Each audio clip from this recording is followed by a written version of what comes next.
महागठबंधन में क्या seat sharing हो चुकी है फाइनल, और अगर हां तो कांग्रेस के पास कितनी सीटें आने की संभावना बिहार के चुनावी समर में? देखिए पूर्णिमा जी, गठबंधन की जब लड़ाई होती है ना तो वो पूरी 200 जो 243 सीटें हैं उनके साथ में होती है। किसी ऐसा नहीं होता कि गठबंधन की अगर लड़ाई है तो सिर्फ कांग्रेस की अलग सीटें हैं और आरजेडी की अलग सीटें हैं या अन्य दलों की अलग सीटें। मैं समझती हूँ ये लड़ाई है बिहार की जनता और उनके मुद्दों के साथ में। इसमें कोई बंटवारा नहीं है किसी का। मुद्दे वही रहेंगे, जो पलायन का मुद्दा है वो हावी रहेगा, जिस पर पूरी तरीके से हमने ये उठाना है कि इस बार पलायन को रोकना है, इसलिए महागठबंधन की सरकार बनाना है। और मुद्दा ये भी है कि किस तरीके से वोट जो है, जो वोट का अधिकार है वो पूरी तरीके से उनको मिल सके। जो ये गुड़ी बिहार की गुड़ी जनता बातें है। छोड़ देते हैं, मैं बहुत स्ट्रेट सवाल के साथ आ रही हूं मैम। लास्ट टाइम आपको जितनी सीटें मिली थी, क्या उस बार उतनी सीटों के साथ संतुष्टि है? ज्यादा सीटों की डिमांड कर रखी है? अपने आप को कितना एक्सपेंशन आप लोग इस बार के बिहार चुनाव में देखना चाहते हैं? क्योंकि राहुल गांधी ने तेजस्वी यादव को यात्रा में ज्वाइन किया है, जाहिर बात है कि अपनी भागीदारी को भी आप मजबूती के तौर पर चाहते होंगे, या लास्ट टाइम जैसा कॉम्प्रोमाइज करने के लिए कांग्रेस फिर तैयार है? पूर्णिमा जी, मैं जहां तक समझती हूँ कि इंडिया गठबंधन तो एक मंच पर आपको नजर भी आया होगा, पर एनडीए का गठबंधन कहां पर एक मंच पर कब नजर आया मैंने तो नहीं देखा। पर मैं एक बात जरूर ये कहना चाहूंगी कि जिस तरीके से एनडीए गठबंधन में जो सीटों की मारामारी चल रही है, कांग्रेस या हो या आरजेडी हो, पूरी तरीके से सामंजस्य के साथ आराम से बैठ के डिस्कशन कर रही है। पर यहाँ क्या चल रहा है एनडीए में? देखिए, जो चिराग है वो नाराज हैं और उसके बाद में जो मांझी जी हैं वो असम की यात्रा पर मैंने तो सुना कि तो आरजेडी सवाल तो आपको ये- पिछली बार की 70 सीटें भी नहीं देना चाहती, प्रियंका जी। अरे 70 ना दे, हम जितनी सीटों पे तो लड़े कितनी? उन 30 सीटों पे पर जीते, हमारा तो 30 ये पर होगा। देंगे, 30 देंगे तो चलेगा आपको? भाई देखिए, अरे ये बताइए कि मैडम ये हम डिसाइड कर दें क्या यहाँ बैठ के? ये तो हमारी केंद्रीय चुनाव समिति की कल बैठक है, वो डिसाइड करेगी। उसके बाद प्रेस कॉन्फ्रेंस होगी, उसके बाद पूर्णिमा जी बताएंगी पार्टी का कि तो टेक होगा प्रियंका जी, पार्टी का टेक तो होगा कि बिहार में अपनी अपनी कितनी जगह आप लोग चाहते हैं? पार्टी 30 का टेक चाहते है, हैं, मैंने 40 बताया चाहते पूर्णिमा हैं, जी, सीटों से पिछली ज्यादा बार की तरह इम्पोर्टेंट 70 ये चाहते है। हैं। हाँ, आप ये बताइए कि लास्ट टाइम कब राहुल गांधी जी ने सीटों की बात की थी? राहुल गांधी जी ने नहीं तो पर वोट करनी अधिकार तो यात्रा की पड़ेगी, बात बिना की थी। सीटों के चुनावी उन्होंने मैदान में बात कैसे की थी कि उतरिएगा? किस तरीके कैसे से जो कैंडिडेट्स दलित को है, फाइनल जो पिछड़ा करिएगा? है, कैसे वो जो पूरी कैंडिडेट तरीके जमीन पर से जाएंगे, अपने वंचित आधार है। को मजबूत करेंगे? कैसे फिर कांग्रेस जीतेगी? तो अल्टीमेटली तो सीटों की बात तो करनी ही पड़ेगी ना।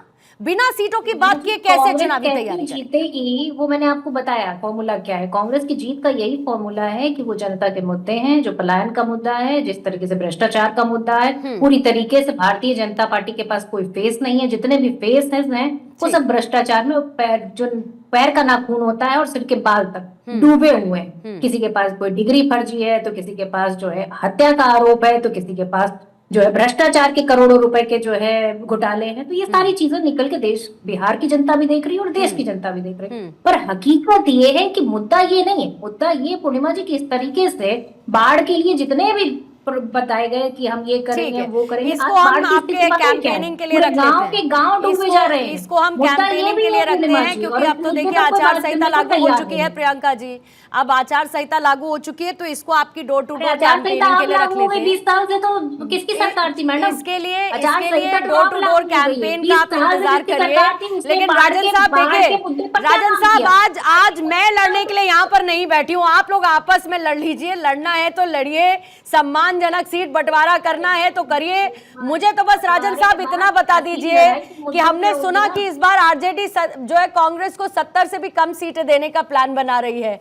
अब आप इस पर मोहर लगाना चाहते हैं, आप इसका नंबर बदलना चाहते हैं, या आप भी ये कह देंगे कि भाई इसका जो तय है फैसला करने का अधिकार वो तो कल होगा, फिर परसों होगा, उसके बाद हम आपको बताएंगे। राजन साहब। पूर्णिमा जी, लड़ाई हो रही है एनडीए में और बात आप महागठबंधन की कर रही हैं। आपको पूछना चाहिए कि एनडीए में कैसे कैसे विवाद है। अभी तो जाते एनडीए से चिराग पूछूंगी पासवान ना के घर राजन जो है साहब, आपसे तो आप ही धर्मेंद्र की प्रधान पार्टी और की बात दूसरे होगी अन्य ना। लीडर गए हैं आपसे और तो आप आप ही की पार्टी की महागठबंधन बात में होगी लड़ाई ना। लगवाना चाहती हैं। आपसे तो आप ही की पार्टी की बात होगी ना सर, ये तो ऑब्वियस है ना। एनडीए से सवाल एनडीए को लेकर तो पूछे जाएंगे। आज देखिए सर, वीआईपी सुनिए सर, वीआईपी भी असंतुष्ट है। सैनी साहब कह रहे हैं कि भाई जितनी सीटें हमें चाहिए, आरजेडी तो चाहती है कि ज्यादा से ज्यादा वो अपने पास रखे। कांग्रेस भी क्लियर पिक्चर नहीं दे पा रही है। खबरें ये है कि आप 70 से भी कम सीटें इस बार उनको देना चाहते हैं। तो थोड़ा तो पत्ते खोलिए, बताइए तो सही कि कैसे सीट बंटवारे को लेकर आगे बढ़ेंगे, फॉर्मूला क्या होगा? देखिए पूर्णिमा जी, समस्या और विवाद ये सबसे बड़े है महागठबंधन।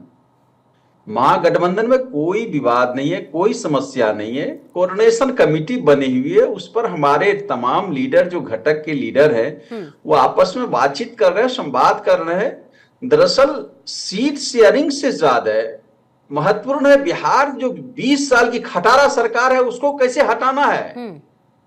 20 साल से जो प्लान नहीं रोक पाया है, 73% भूभाग जो बिहार में बाढ़ से डूबा रहता है उसके लिए एक डैम नहीं बना पाया है। कमाई नहीं हो पा रही है, बेरोजगारी चरम पर है। बच्चे रोजगार प्राप्त करने के लिए आंदोलन करते हैं, उसको मार मार के ठेंगुना तोड़ दे रहा है। हॉस्पिटल स्वास्थ्य की समस्या तो इतनी है कि तेजस्वी जी पूर्णिया हॉस्पिटल का वो दृश्यावलोकन कराए थे हम जनता को। बेड नहीं है, नीचे पर सोता है, दवाई नहीं है, डॉक्टर नहीं है। पढ़ाई के ये हालात है कि जो नीति आयोग का अच्छा, रिपोर्ट हाँ है या ना में बताइए राजन साहब, आप आप 130 से 135 सीटें अपने पास रखना चाहते हैं या नहीं? कांग्रेस को 55 से 58 सीटें देना चाहते हैं, वीआईपी को 14 से 18 सीटें क्या देना चाहते हैं आप? इसी के बीच में नंबर्स रहेंगे, वाम दलों को 30 से 35 सीटें देना चाहते हैं।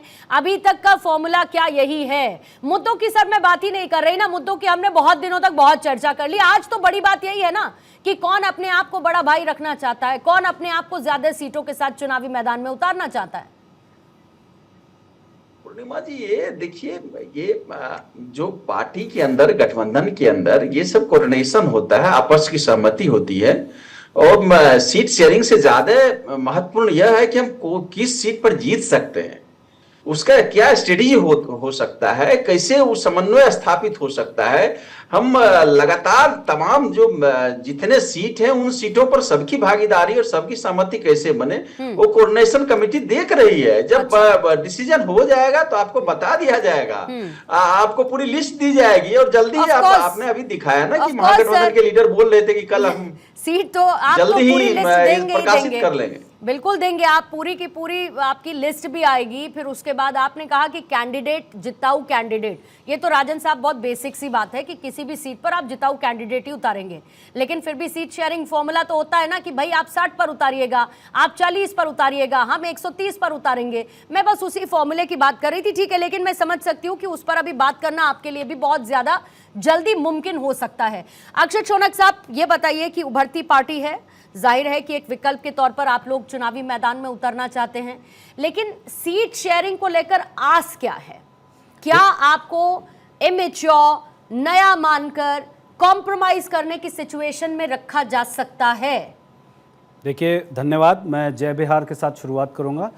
बात यह है कि तैयारियों की जो बात यहां पर कर रहे हैं, हमने उसका सफर बहुत पहले से ही शुरू कर दिया था। और इम्तिहानों से हमारी पार्टी डरती नहीं है, क्योंकि हमने जब शुरुआत की थी, आप मानिएगा, पिछले 3.5 साल में प्रशांत किशोर जी ने 5000 से ज़्यादा गांव में सफ़र किया है। और वहाँ के युवाओं को चुनकर, जो सामान्य घर के हैं, उन जिनमें नेतृत्व करने की क्षमता है, उनको आगे बढ़ा के रखा है। तो हमारे यहाँ पर कोई घबराहट नहीं है, कोई, जैसे कि आपने बात की, कोई दबा नहीं देगा, वैसी कोई बात नहीं है। क्योंकि हम लोग जो हैं वो हमारा बहुत स्ट्रेट कट फॉर्मूला है कि जिसकी जितने भागीदारी उतनी ही उसकी जिम्मेदारी। तो हमारी वो सीट्स का डिस्ट्रीब्यूशन जो है, वो जितनी भागीदारी समाज में लोगों की है उसी हिसाब से है।